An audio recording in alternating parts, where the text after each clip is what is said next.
Welcome to the MetaView podcast. Hear these non-fungible conversations. They will yield you great knowledge and perspective. But beware, they might also make your brain go boom. So watch your step, because this rabbit hole goes deep. Good luck and have fun.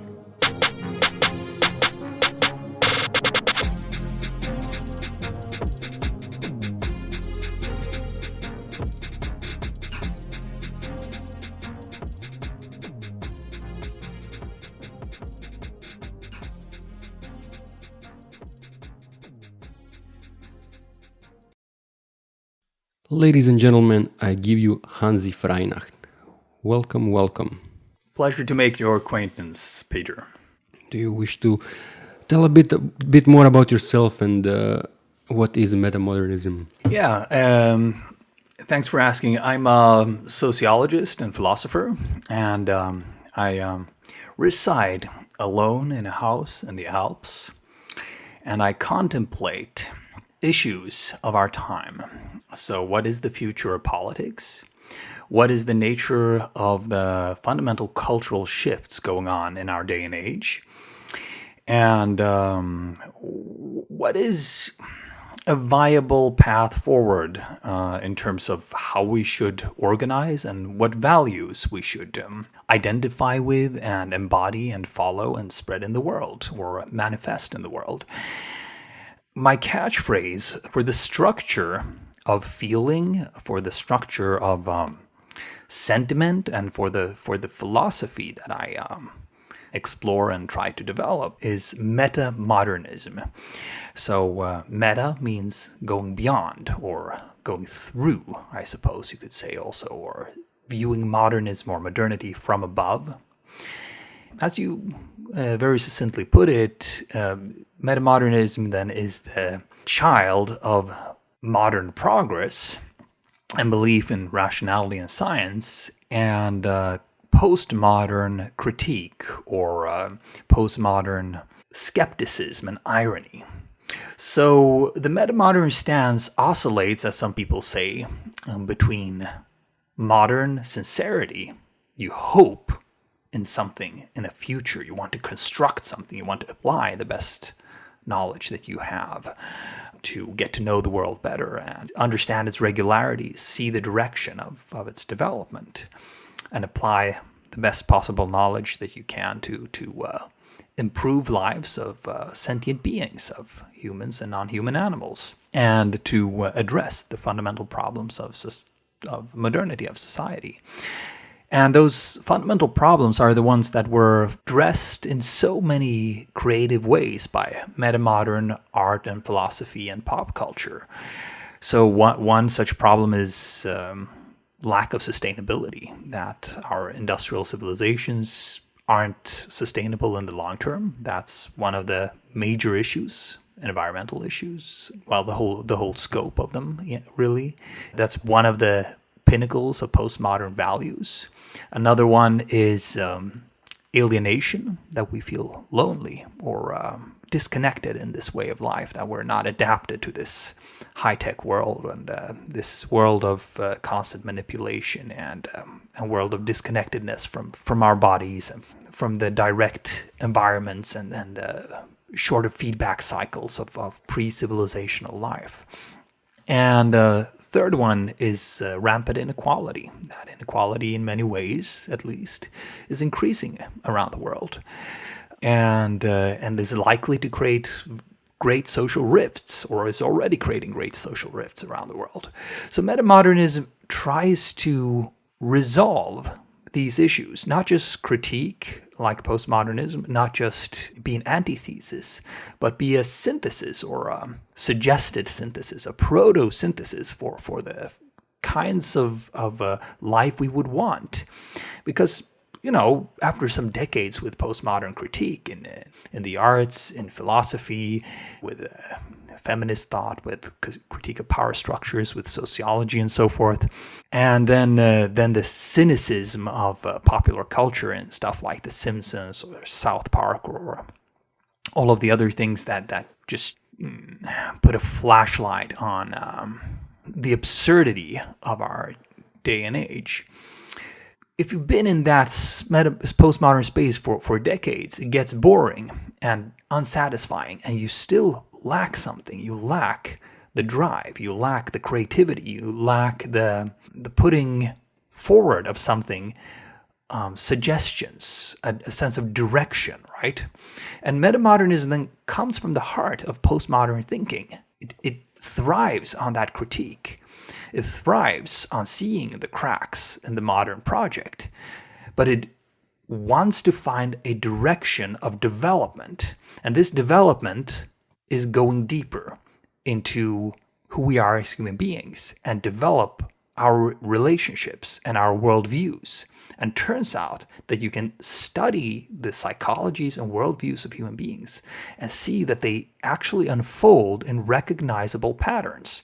So you can't have a large population of postmodern thinkers and feelers and people being in the postmodern mode of being without first having a huge modern society or late modern society at a global scale.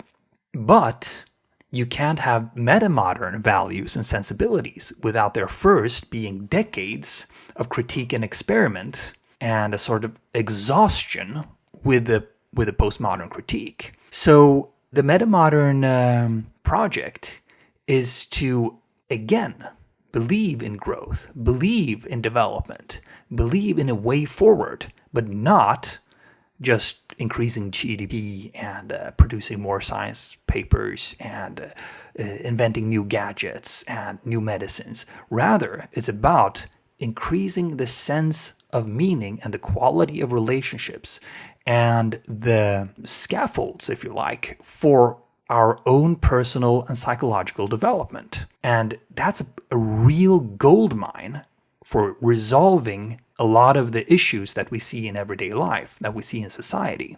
That if we turn our gazes inwards and do so at a societal level, at a political level, we can find solutions or at least modes of operating that address issues like inequality, like lack of meaning, like sustainability. But to do that, we first then have to have a language and a culture that invites that sort of thinking and feeling. So metamodernism showed up in the arts, and art scholars picked up the signal and noticed there's something new going on here. There are artists who are exploring a sort of new sincerity, a new hope for the future, even at the core of this deep postmodern critique. And they noticed that it's a new form of aesthetic, one that is particularly linked, I suppose, to the internet age, where new possibilities abound. And new challenges, of course. So metamodernism tries to fulfill all of the promises of postmodern critique, all of those values, tries to address all of those injustices. But it does so by building a program for the future, for what you can do. And that has to do with reinventing the future of the welfare in society, whether or not through state solutions. It has to do with creating a culture that is much more existentially mature, or an existentially mature civilization. It has to do with re-evaluating everyday activities so that we can see the true economic viability of stuff like inner work, therapy, meditation, contemplative work, spirituality, getting into the higher subjective states, getting into deeper flows, finding deep purpose together, being experimental in purpose-driven companies. All of these things that are, popping up like little flowers on a huge field. None of them in and of themselves encapsulate all of metamodernism. But if you look at the larger pattern of what's going on, if you look at all of these different projects and all of these different attempts to go beyond critique and recreate society, recreate its fundamental economic engine, its political institutions, and the culture of everyday life, then that large view, or that shift of perspective, that is the metamodern project. And it's still finding its feet. People are still experimenting with ideas. People are still trying different things out.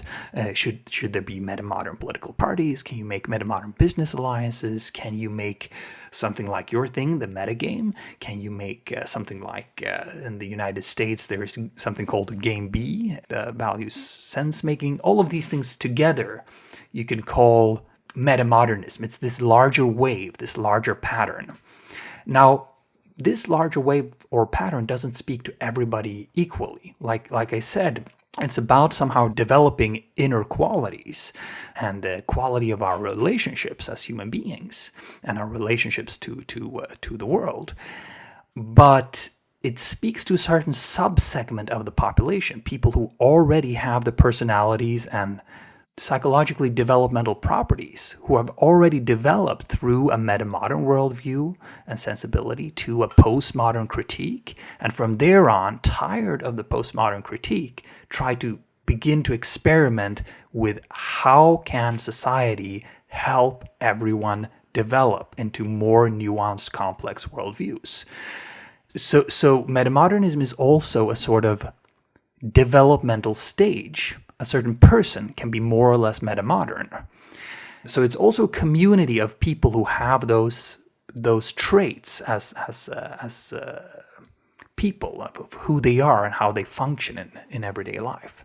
So you say basically that it all starts with developing like the inner experience and like helping people become better people, freer people, both like in all aspects of freedom. I don't know how to explain it better.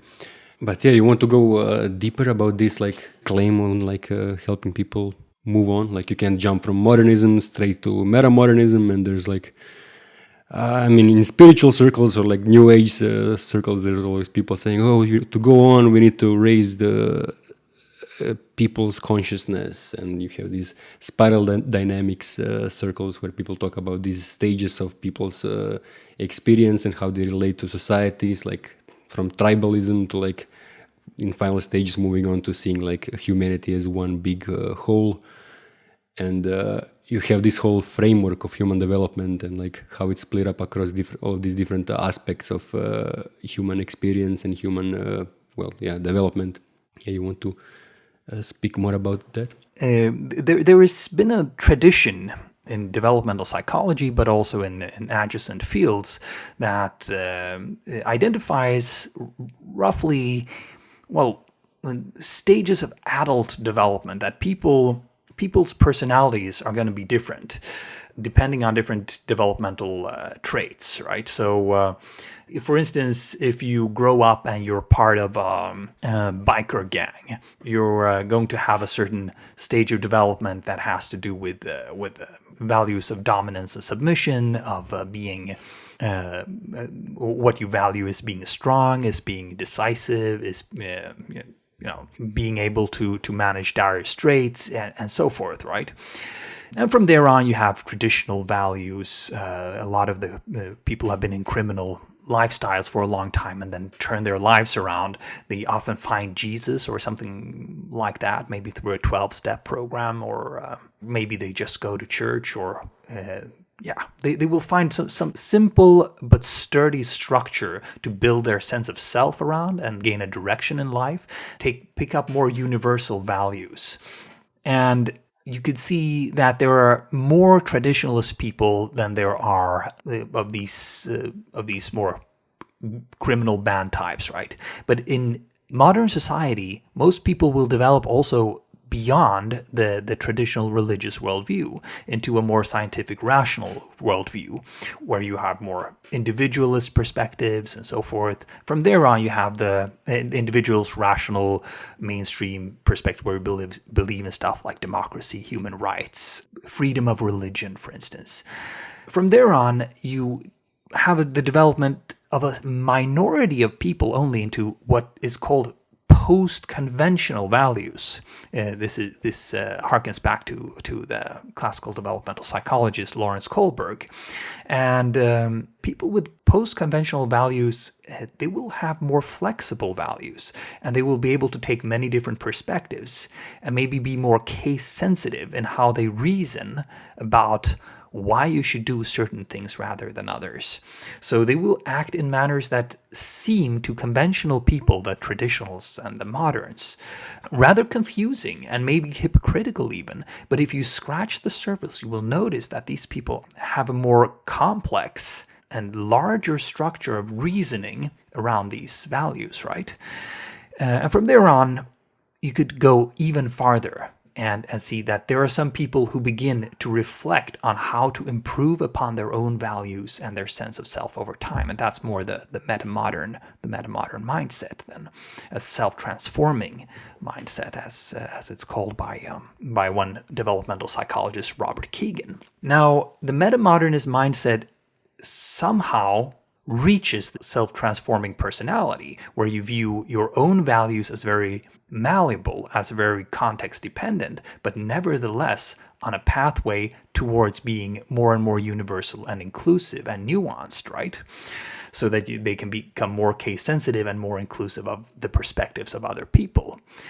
So I have suggested 4 different parts of what that means. Developmental psychology usually creates this ladder that I just described as a monolithic structure.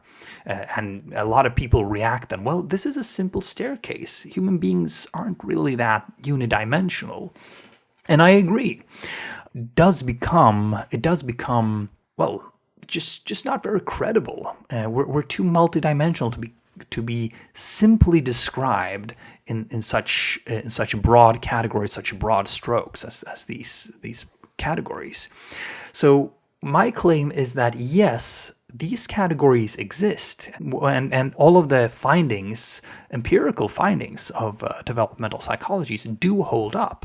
But if you look under the hood, there are different ways in which people develop into these higher stages or these later stages of values and personality structure.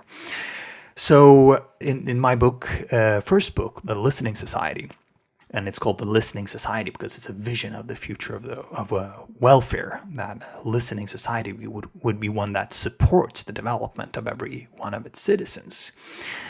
In that book, I suggest that if you look under the hood of these developmental theories, you're going to find at least 4 different pathways or dimensions that can take you there. The first of those dimensions is the one that flows most closely from the developmental psychology, the tradition itself, and it's called your cognitive complexity. It's how complex are your models of reasoning when you approach a problem or when you construct your worldview or sense of self. How abstract or complex thoughts or mental operations or cognitive operations can you perform? That's the first of these 4 dimensions. That's the one that I explain at the greatest length because it's the most difficult one to capture. The second one, though, is we should note that all of these things have to do a lot with the hardware of how does this particular organism or person operate, right? Is this a complex person or not in their reasoning? But as we know, we're all children of our day and age, or of our children of our time. We're socialized by a certain society. So one of my favorite examples is, let's say you take a genius from the Middle Ages, let's say Thomas of Aquinas, who more or less through his Summa Theologia defined the thinking of European medieval philosophy and theology. Now, would you say just because he lived in a time where he had no access to modern science, to postmodern theory, or to stuff like complexity science of today, would you say that he is less complex, a less complex thinker than an average person of today who has access to all of these things? No, he's still a more complex thinker. His hierarchical complexity is more evolved. But his cultural code, is that of Catholic medieval Europe with Aristotle's philosophy handed down from Averroes, from the Islamic world, right? So the second dimension then is also cognitive, but it's collective. Your code, you can have access to, let's say, traditional code like medieval Europe. You can have access to modern code, let's say Enlightenment Europe or post-Enlightenment Europe, or you can have access to postmodern code, let's say you're part of the progressive academia in the 1970s, for instance. Or you can have access to things that help your metamodern thinking, such as the model of hierarchical complexity or spiral dynamics or integral theory or complexity theory or enactivist philosophy or process philosophy, stuff like that, right? So your code will also define how you reason, but you cannot invent a whole civilization from scratch. You'll have to have it handed down to you. Of course, these two things interact. More complex thinkers will be more likely to be susceptible to more complex forms of code, right? So people at the meta-systematic stage, that higher stage of cognitive complexity, are more likely to pick up on metamodern code, right? But by and large, you can go both ways. You can learn reasoning and become more metamodern through what's handed down to you through your cognitive environments, or you can have certain structures of your mind and how you reason, and that makes you more metamodern, right? But those are only the cognitive stuff, the dry stuff, right, of what it means to have a personality to show up in the world. So the other two aspects have to do with the more emotional and spiritual or experiential part of who you are. One of them is your state, your subjective state, is how reality shows up to you. For you. Let's say we go to a person like Eckhart Tolle, the New Age guru. And Eckhart Tolle wrote a book, and it's called The Power of Now. And basically what Eckhart Tolle says is that because he dove completely into the now and his thoughts subsided and his sense of ego subsided, everything arises to him in a crisp and lively and beautiful manner, and he is completely at peace, and he has a great flow and presence from moment to moment. And we all have such moments from time to time where we are in higher subjective states. And if we were very higher subjective states, we called religious experiences or spiritual experiences, where reality flows in incredible beauty, and we feel there's a spaciousness around us. We feel connected to the world. We feel that we're part of a huge cosmic journey, right?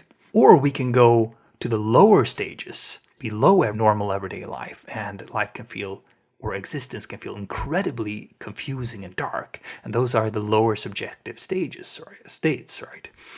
So what I'm saying is that having connection to the higher states, to the higher subjective states, also intuitively makes you tend towards metamodern values, because you are also then in tune with inner development. You're in tune with the possibilities and potentials of every moment. You're in tune with the larger perspectives, the greater wholeness that connects everything, right? But states, subjective states, they only last a moment each. So from moment to moment, your subjective state is going to change, or it's going to evolve.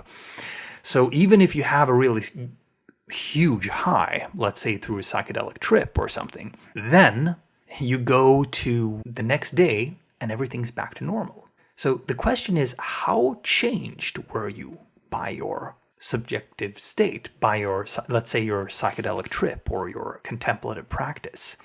And that brings us to the fourth dimension, your depth. How much do you remember? How much of this spiritual experience is now part of your everyday consciousness, of your everyday mode of being? And whether or not you've been in very high states in spiritual experience and connections to the sublime and the transcendent, or you've been in very low states and the profound seriousness of suffering and the darkness of the world and just the sheer tragedy of that suffering, these things can be remembered and can become a part of your personality and can change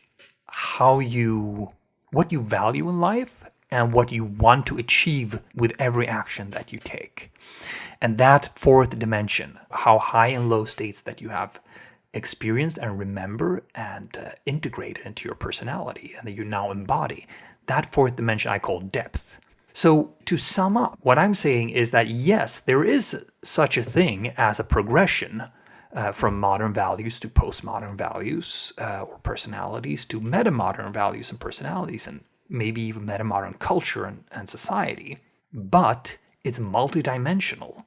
So you can have metamodernists, or you do have metamodernists, who are more on the complexity side, but less spiritually in tune with reality and not coming from the same level of inner depth. Or you can have people who are more spiritually inclined and worked through so many traumas and connected to such high and low experiences and seen such intricate and refined beauties of every moment that they also begin to reflect metamodernist values without necessarily understanding all the details or having all the conscious thought structures that would come with that, right? So metamodern values or metamodern thinking and agency in the world emerge as a sort of result of interaction of these four strands of development, is my argument. It's a claim that needs further substantiation, but if you look around, I think there is a lot to speak for that worldview. When you notice around the progressive and most interesting and intellectually rich and idealistic crowds out there, you will notice that you have this combination of some people being more of the intellectual type, some people being more of the spiritual type, let's say. Yeah, it sounds like a lot of these dimensions are kind of like higher stages are always going more meta, and you say about how some people reach some higher stages in one aspect but not in the other aspect, and then you landed on these on the three archetypes of the hacker, hipster, and the hippie that kind of each, I guess, embody a different combination of these stages and how they are meant to work together to bring about the metamodern society. You want to speak more about that? If you look at the demographics of the metamodernist community, I call it the triple H population. So triple H means hacker, hippie, and hipster. And if you look at only the hippies, they're not metamodernist. They're new agey. They don't have a whole program of thinking about the values of the future. It tends to be pretty devoid of intellectual content. It tends to be pretty uncritical. If you look at the hipsters, they tend to be, well, more conventional postmodern critics or cultural creatives. And look at the hackers, these tend to be, well, maybe transhumanist and have some interesting ideas, but not embody metamodern sentiments, really, or metamodern values. So you sort of have a Venn diagram. If somebody is hipster, hacker, and hippie, or at least two of them, chances are they're already getting close to metamodernist values. So metamodernist because, well, then you have the critical perspective of the hipster and the awareness of social embedding. You have the spiritual drive of the hippie, which then creates a sense of direction and development towards the inner dimensions and taking seriously the profound realities of religious and spiritual experience. And you have a connection to the systems of the world and just the internet age that we inhabit and how that profoundly affects us and how we must always return to real flows of information, of real coordination of the economy and of human agency. And that's the hacker, right? So these things taken together tend to be metamodern or tend to constitute metamodernist mass movement. Now, looking at the developmental dimensions that we mentioned before, so of course hackers will tend to have higher complexity and be smart and do well in STEM subjects and so forth, and be entrepreneurs and be creative in that regard. But maybe have less of the hippie part, right? Less of the higher states and so forth, or connection to the tragedies of the lowest states. Hipsters, for their part, tend to be have downloaded complex code or have postmodern code, maybe some metamodern code, but maybe lack a bit of the complexity and also lack a bit of the higher states, right? Particularly, you might see that among the hipster crowd, people are fairly cynical because life feels pretty tough and pretty dark because they're often in lower states and they're often on antidepressants. And then if you look at the hippies, they tend to have great depth and high state, but they tend to be completely underdeveloped in terms of the worldview, the code systems that they have. They tend to uncritically adopt the views of gurus or New Age philosophies or different religions and spiritual thoughts, and they tend to buy in on all sorts of pseudoscience that a more critical mind would have debunked, right? And they tend to be disconnected, actually, from a lot of the realities of tech that define our lives.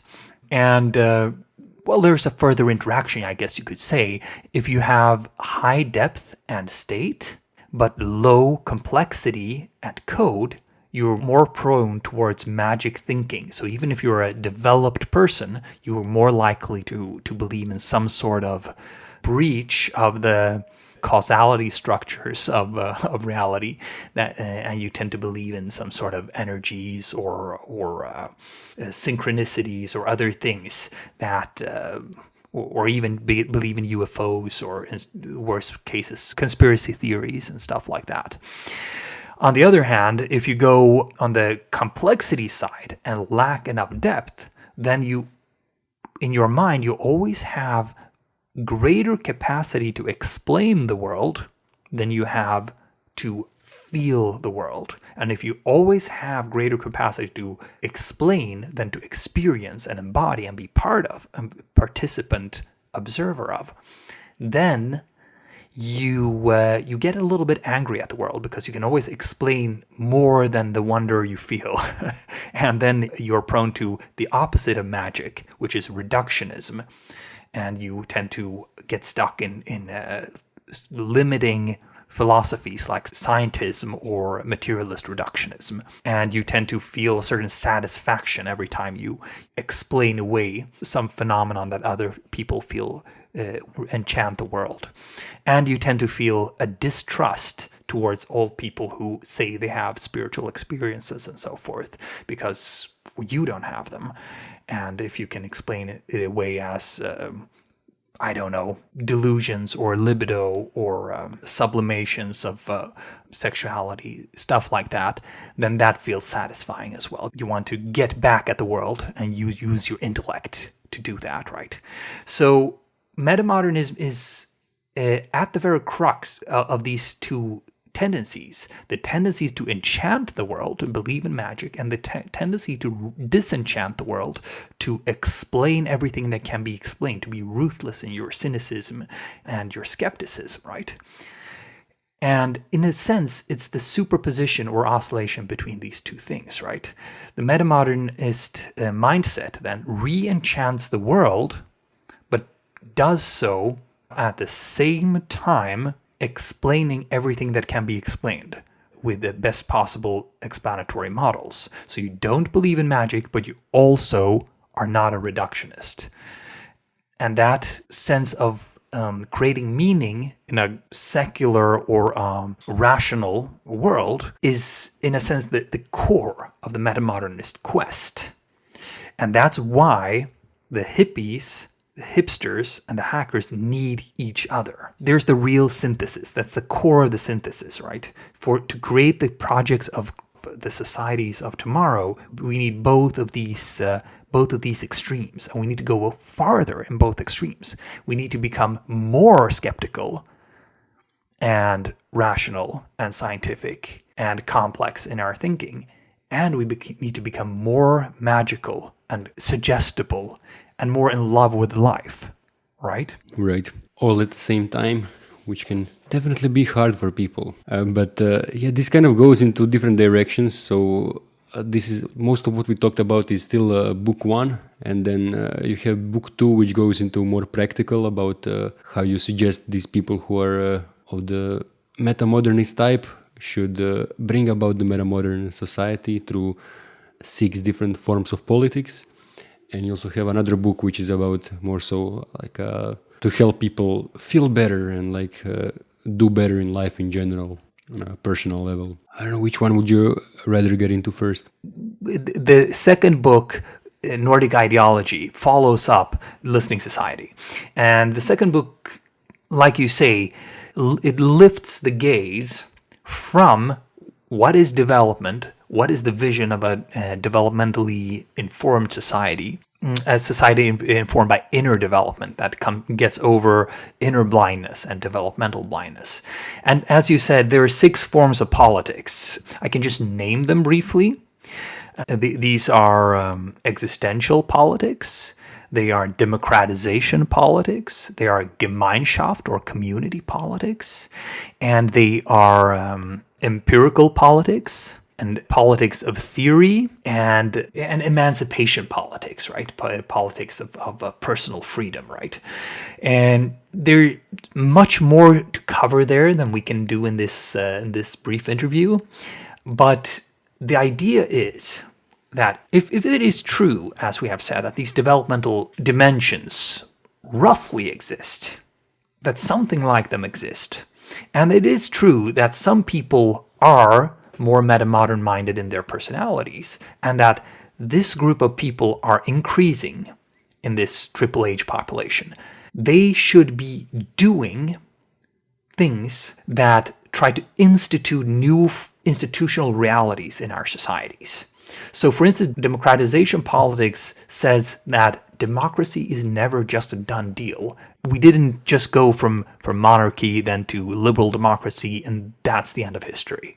It says democracy must be deepened continually, and then that requires its whole own framework for expanding democracy, trying new best practices, spreading best practices, evaluating new ways of making decisions again and again across societies at all levels, at the municipal levels, at organizational levels, evaluating, taking best practices, spreading that which works, deepening participation where possible, deepening the rationality of the processes, reducing noise like lies and obfuscations and corruption, increasing the quality of dialogue and discourse, right? Gemeinschaft politics, community politics, goes on from there and should look at how our relationships in everyday life play out. We all live in countries with different cultures. Are these cultures good or bad? Should we just leave them like that? Should we critically reflect on them and think through what sort of family formation do we have in our societies? What can we do to improve that family formation? How many friends do people have? How lonely are they? That's a real and deep political issue that will affect stuff like, let's say unemployment. Why is it painful to be unemployed? Well, a lot of it is the social stigma. So if we redefine social relationships, redefine the quality and nature of social relationships, and critically reflect upon those together, and create scaffolds for how people can create better sense or wider senses of identity, and wider networks or stronger networks, more resilient networks of social relations, then maybe unemployment would be less harmful to begin with. It would be maybe not disappear, but it would be less of a problem. And from that position, it would lead to less criminality, for instance. You can go on with the other ones. If you have Gemeinschaft politics looking at togetherness, then you also have to have the balancing force, emancipation politics. How are we being oppressed? And in which different ways are people being oppressed in society? And that freedom is also not binary. Either you're free or you're not. You're only as free as your social relationships allow. So what is it about your social relationships that lock you down and that do not allow your full flourishing, the freedom of your will, the freedom of thoughts, right? And existential politics goes into how we're doing spiritually. Are people in our societies finding meaning or not?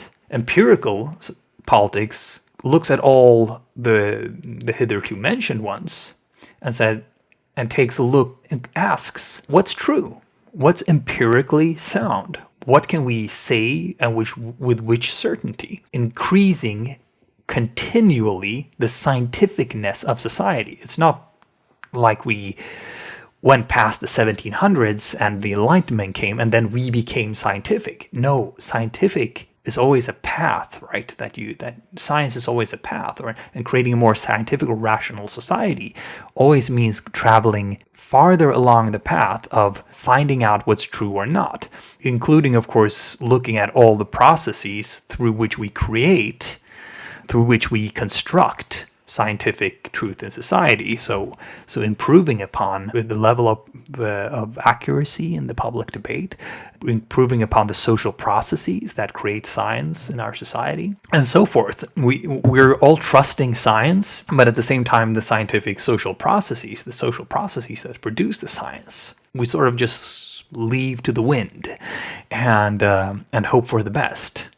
Now, empirical politics would look at how society can become more and more scientific, including in its democratization politics and so forth.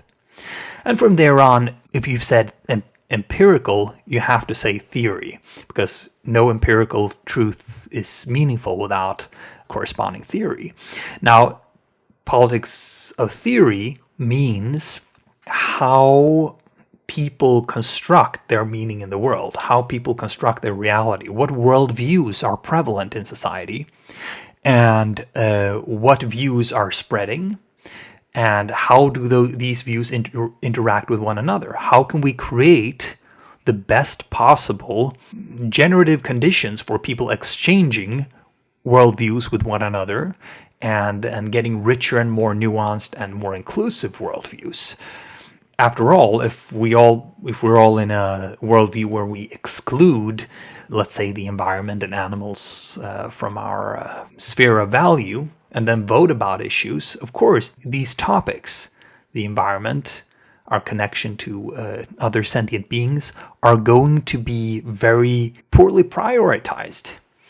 So maybe we have some work to do in how we construct our worldviews as societies. Now, this is really a paradox because we can only discuss our worldviews from our own current worldviews. So the politics of theory can only be created or instituted once all of the other ones are in place.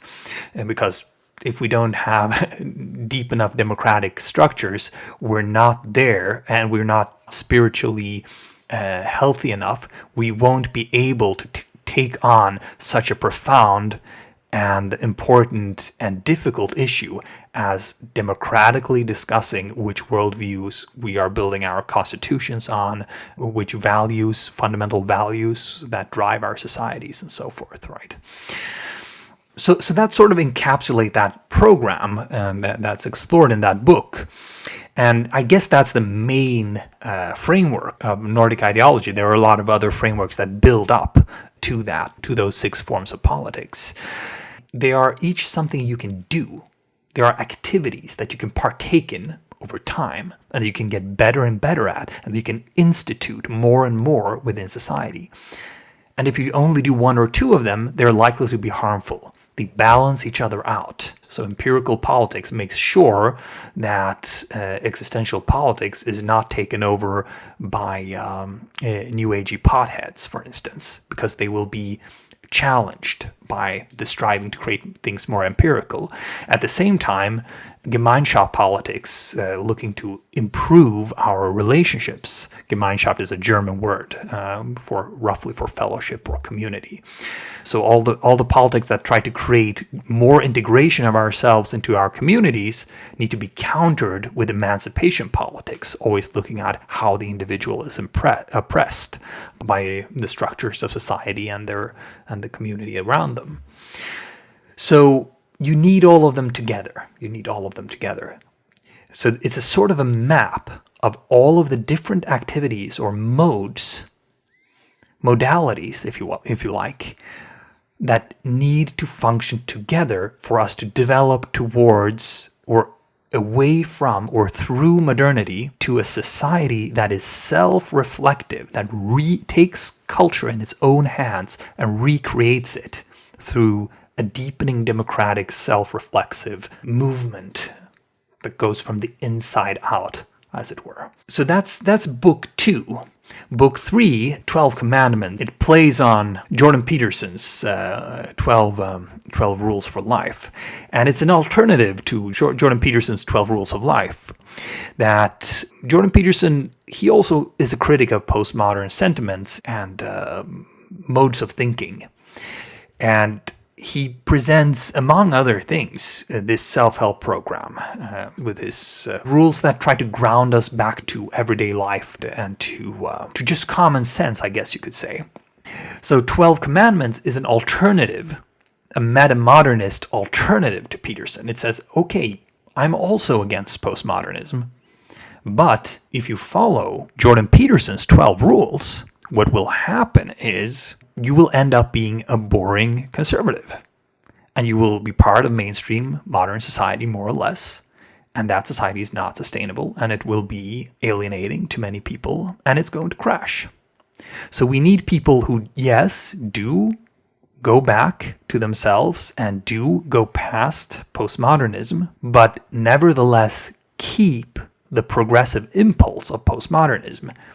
So I've tried to craft a set of 12 commandments, as I sincerely, ironically call it, that reconnect to just who you are as a human being, and at the same time guides you with clear-cut injunctions, which nevertheless land you on the other side of postmodernism, on the other side of the complexity of postmodernism. So you don't throw the baby out with the bathwater. On the other side of my 12 commandments, you are still a social justice warrior. You are still a hippie, hipster hacker, metamodernist out there on an adventure to change the world, which, if you follow Jordan Peterson's 12 rules, you won't be. That's the main difference. I won't go into the rules themselves, that falls outside the scope of this interview, but that situates this book, this latest book, in my larger oeuvre, I guess you could say. Yes, you touch on that as well, and you touched on the Nordic ideology. And like both these followers of Peterson and like most people in the crypto space are of this more of a libertarian and anarcho-capitalist bend. I want to ask you about green social liberalism, and you said like this carrying out these politics will take us to green social liberalism 2.0. And I want to ask you about what is green social liberalism, and why do you think it's like the ultimate political philosophy? Well, so green social liberalism, I mean, I'm not married to the term. It's just that if you look at how modernity has progressed, the Marxists, they thought after capitalist society has gone on for a while, eventually it will turn socialist and communist, and the state will wither away, and workers will own the means of production. That's a developmental model. It says first you have feudalism, then you have capitalism, then you have communism, and they build on each other, and they transcend one another through a series of revolutions. Of profound shifts of social relations between human beings, and that depends a lot on technology. Now, it turned out that didn't exactly happen. What did happen in the countries that became modern and were stably so for a long period of time is that a certain consensus started to emerge. This was observed in another form by Francis Fukuyama in his End of History. He thought, well, from now on, liberal democracies are going to spread and take root more and more. That turned out not to be the case, but he was a little bit more right, that certain liberal core values, a certain acceptance of human rights, a certain acceptance of free speech, of the democratic rules of the game, and a certain acceptance of enterprise, or free enterprise, or free markets, and an acceptance of welfare state, or some form of shared welfare system, collective welfare system, emerged in all the countries that were modern and stable for a long period of time.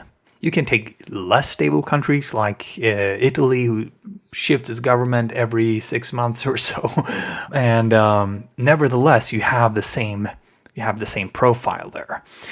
And you can go from parties except the farthest right and except the very farthest left, but really, really, really most parties in all of these countries, they share this meta ideology.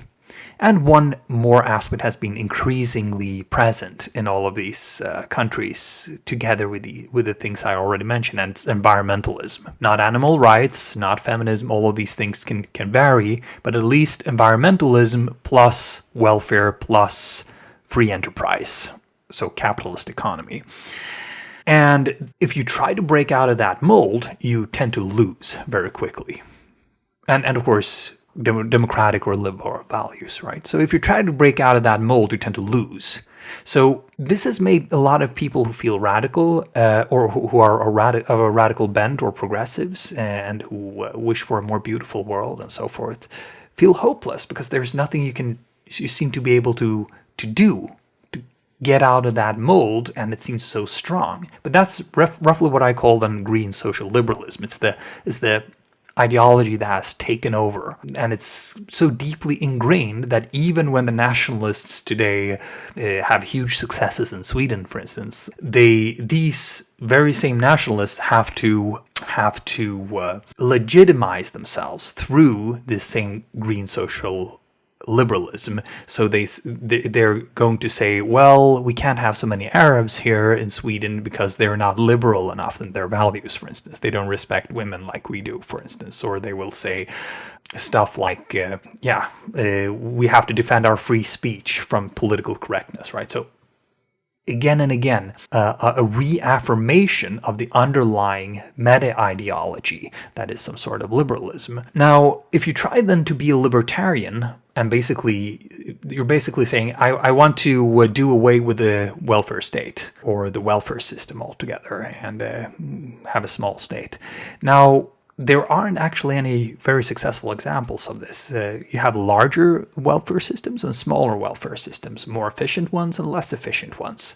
But if you try to do away with it altogether, you're not going to be successful with your political program because people appreciate the welfare. And if you try to do away with free enterprise, well, you're ruining so many people's lives, millions of people's lives. You're going to have so much trouble. You're going to be ousted in a second, right? So this sort of sets the framework. So maybe then there is a synthesis playing within these rules that make the best of that situation. Rather than trying to go outside of that framework, what happens if you deepen it and follow it through to its conclusion? That's the idea of green social liberalism 2.0.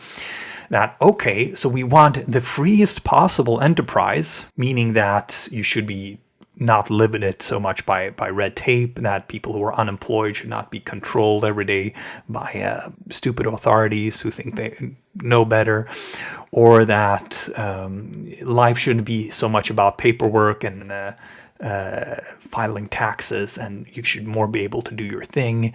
That's the libertarian side. And you can go much farther in that direction, while at the same time creating a more and more stable basis for social security. So that social security, for instance, through basic income schemes, if that's realistic in your country, or some other mode of just making sure people don't starve, making sure people have healthcare, making sure people have housing, making sure people are not discriminated against and equally treated and given a fair shot, making sure people get the education they need, for instance, to perform in the economy. Well, if you look at both of these things together, you can see that they can actually mutually support.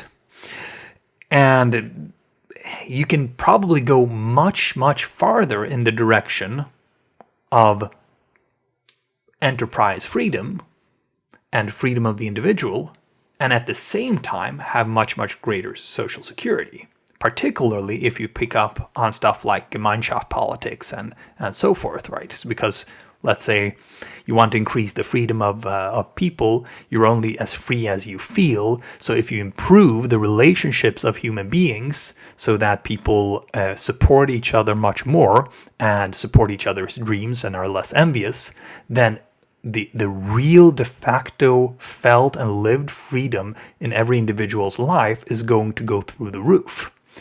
Whereas you can have all the formal freedoms you want, but at the end of the day, if your whole social environment is not supportive of you and envious and so forth, and feel controlled by them, that they also feel controlled and then thus don't want to afford you the pleasure of breaking out of those chains, well, then you won't feel free.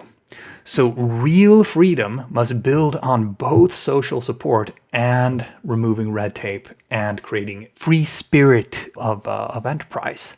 Now, that's the right and the left part, right? In terms of the green social liberalism, well, we know that society as it is not sustainable.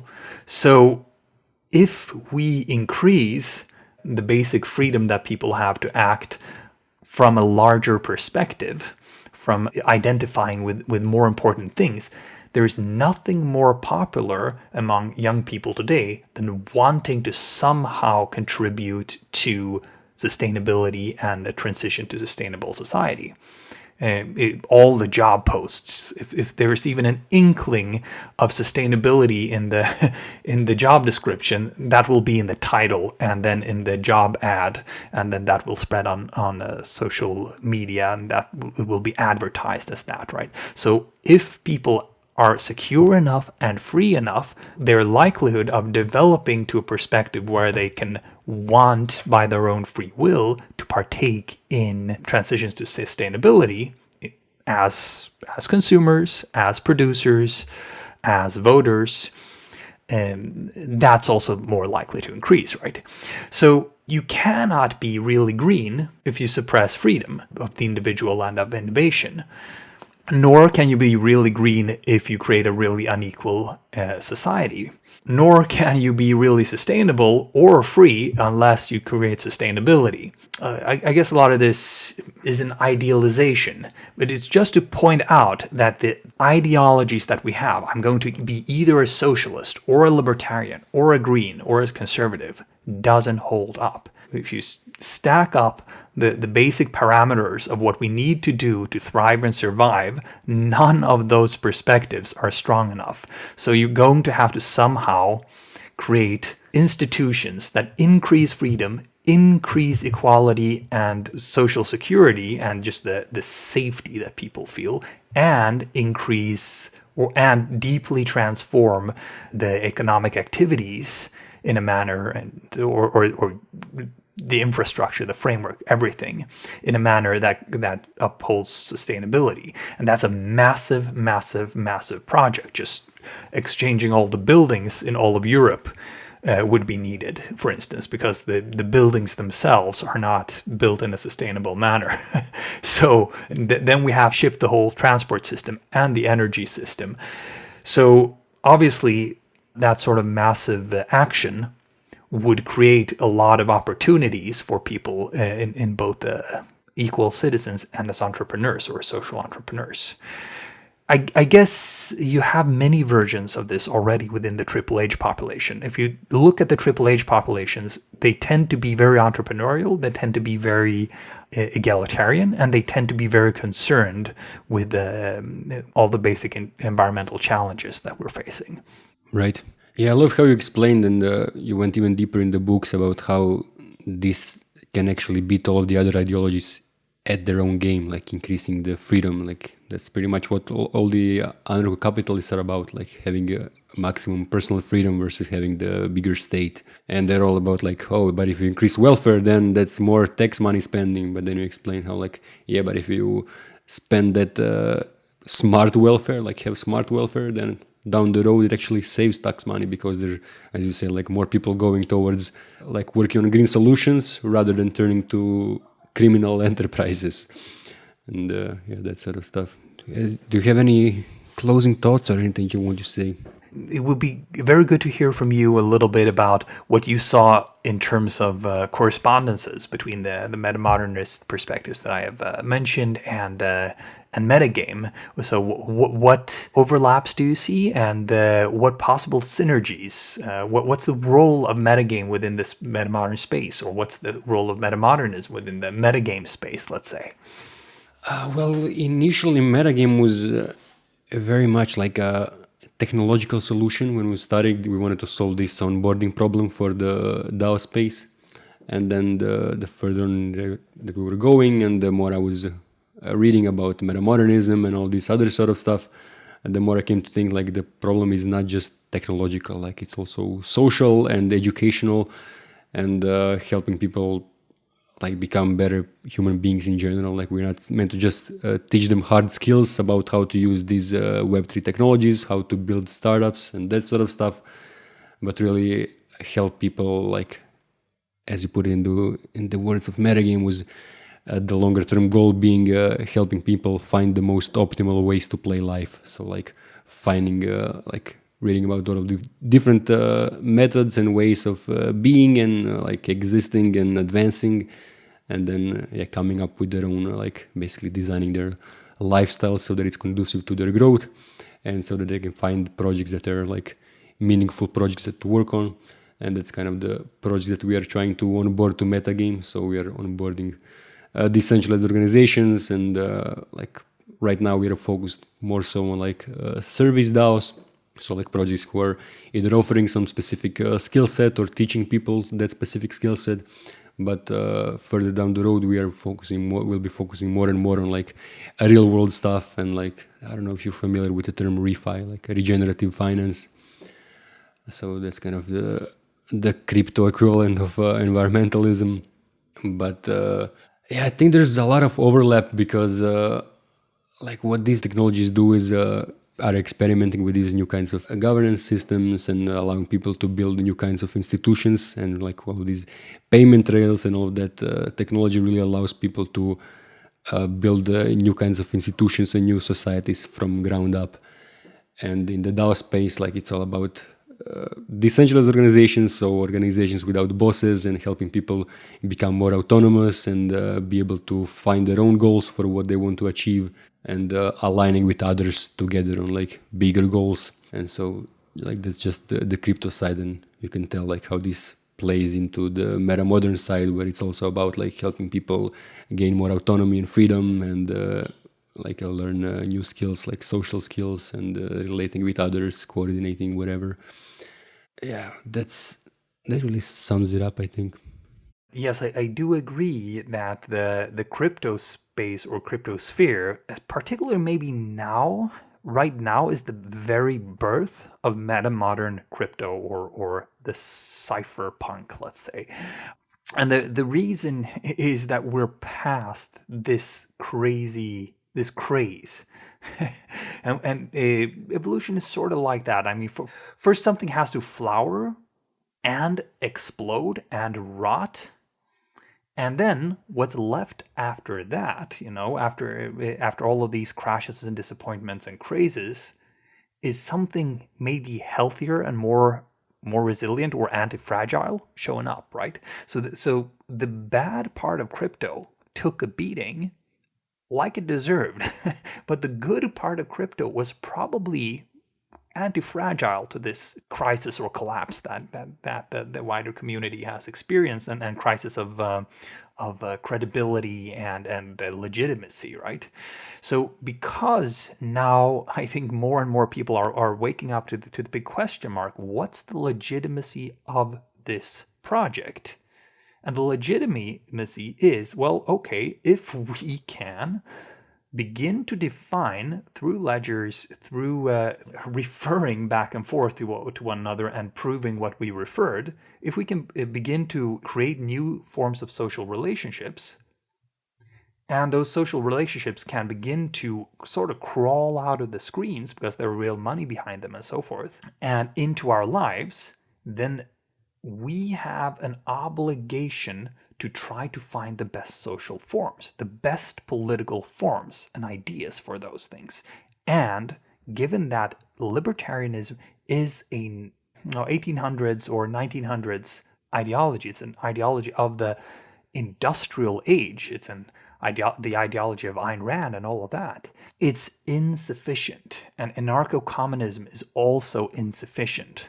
It does not give a rich, complex, and nuanced view of human beings and how we grow, and it does not take into account how the sociological aspects of life, how we are always part of a social structure, and how the social structures mold us and affect us, and how we affect them back. And as such, these ideologies have an impoverished and atomized view of freedom, and frankly an uninspiring view of freedom, and a view of freedom that also is difficult to marry to solidarity and therefore to deeper meaning. So there is a meaning crisis in the cryptosphere, and I think the cryptosphere will rise up and produce very beautiful and interesting and dangerous and failed projects in this very hour, because in dark hours greater lights are born. So I don't know enough about Metaspace, but I have a feeling from our interactions and what you have written and what I've seen thus far, that this might be one of the places of flowering of the crypto space. I see other people from the cryptosphere approaching me and having read the books and with such veracity that young people who remember almost every word of the Hanzi books and start applying these thoughts in their domain, right? So I think we need to reach a sort of threshold or a certain critical point of enough highly talented and connected crypto people with enough interconnected projects to be, let's say, in this part of this structure of feeling, part of this same wavelength of the metamodern vibe, let's say.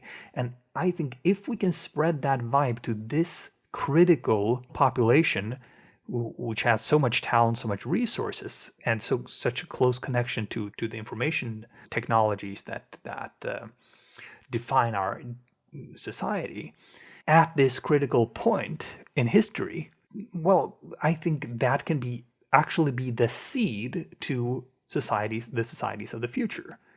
But, and this is a big but, I do believe that the crypto idealism will falter if it does not update its ideology, right? If it stays in anarcho-libertarianism, and libertarianism is not going to fulfill its promise. It's going to go right back to those roller coaster rides of speculation and so forth. So this is my hope for the metamodern crypto sphere, and I'm hoping that there could be a cypherpunk manifesto. I started writing a few lines on it, but it's not done yet, and I need, I suppose, closer contact with a crypto community. I'm hoping maybe on GitHub or something else, there could be a funded project that spreads and clarifies metamodernism in the context of the crypto sphere. That's a hope or ambition that I have for the following years. That sounds great. I would love to help make it happen. Yeah, I'd say the philosophy of crypto has definitely shifted a lot over the years as like the technology advanced and new people joined and all of that. Like in the very early days of crypto, in like Bitcoin, it was really super like anarcho-capitalist and very like it was all about privacy and creating money that's independent from the state and escaping the state, and like the Holy Bible was like the sovereign individual, and it was really like this sort of fear-driven culture where it was just about like the whole point was just to escape the state. But then like flash forward to this year, where like the most popular book was kind of the network state, where like the decentralized organizations are a thing, and people are like probably not the same people, because a lot of the people changed, and especially a lot of early Bitcoin people, they just got super rich and left the space. But the new people are a lot more interested in these decentralized organizations and building new kinds of institutions than like not building any kinds of institutions. And there's definitely this air of optimism of like we can really try to build new kinds of societies rather than just escape old societies. So I think there's definitely a lot of potential. So I guess those will be the last words in this interview, Peter. Yes, it's been such a pleasure talking to you. It was great overall, and thank you very much for coming on. And for anybody who wants to read more about metamodernism, there are 2 posts about it. They will be linked in the show notes. You'll be able to find the links, and you'll be able to find the links to the books as well. This is exactly like a crypto project, I come to think of it. We are having major technical difficulties, but we're muddling through because we believe in it. Right. Exactly. All right. Yeah, well, thank you again. And we'll definitely follow up and talk more about how we can bring these spaces closer together. Pleasure on my side.